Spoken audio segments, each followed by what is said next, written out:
Hi, and welcome to Learn Portuguese Simple. Here you'll find simple and interesting stories to help you learn Portuguese. Let's dive into today's story together. Turn on subtitles for better understanding. Choose subtitles in your language.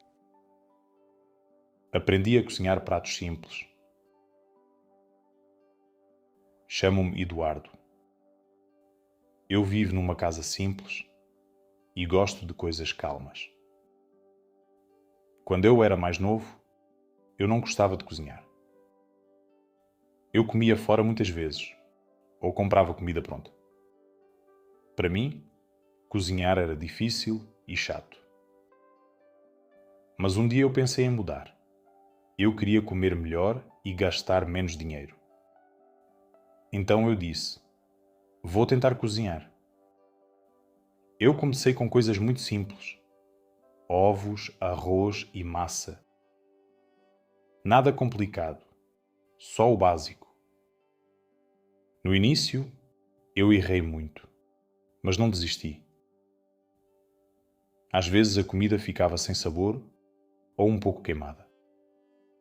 Mas eu continuava a tentar.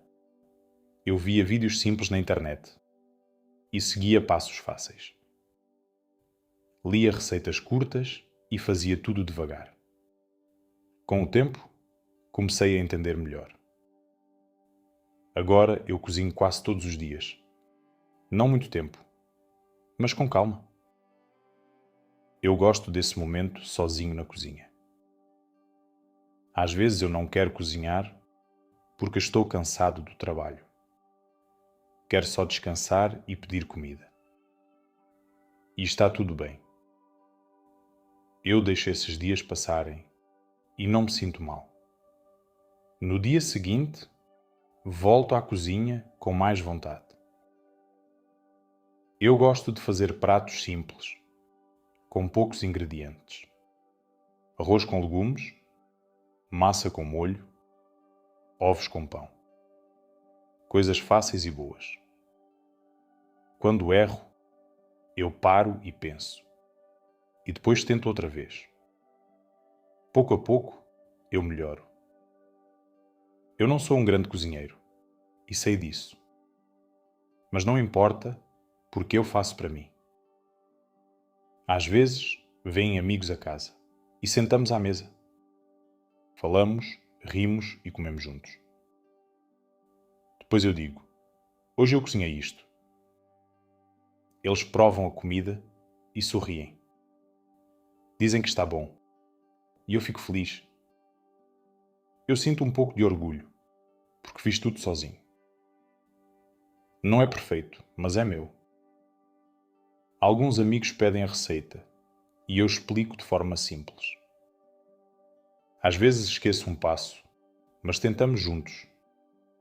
Mas rimos e isso é o mais importante. A comida faz parte desses momentos e eu gosto muito. À noite, às vezes, eu cozinho só para mim quando a casa está calma. O cheiro é bom e eu sinto paz. Eu penso menos, faço tudo devagar e aproveito o momento. Sem pressa. Este hábito é novo, mas é importante para mim. Eu sinto que estou a mudar pouco a pouco. Eu não quero parar e quero continuar. Mesmo com dias difíceis e mesmo com preguiça. Cozinhar agora é parte da minha vida. Simples, mas verdadeiro. E eu gosto muito disso. Please support the channel by liking, subscribing, and hitting the notification bell. Thank you.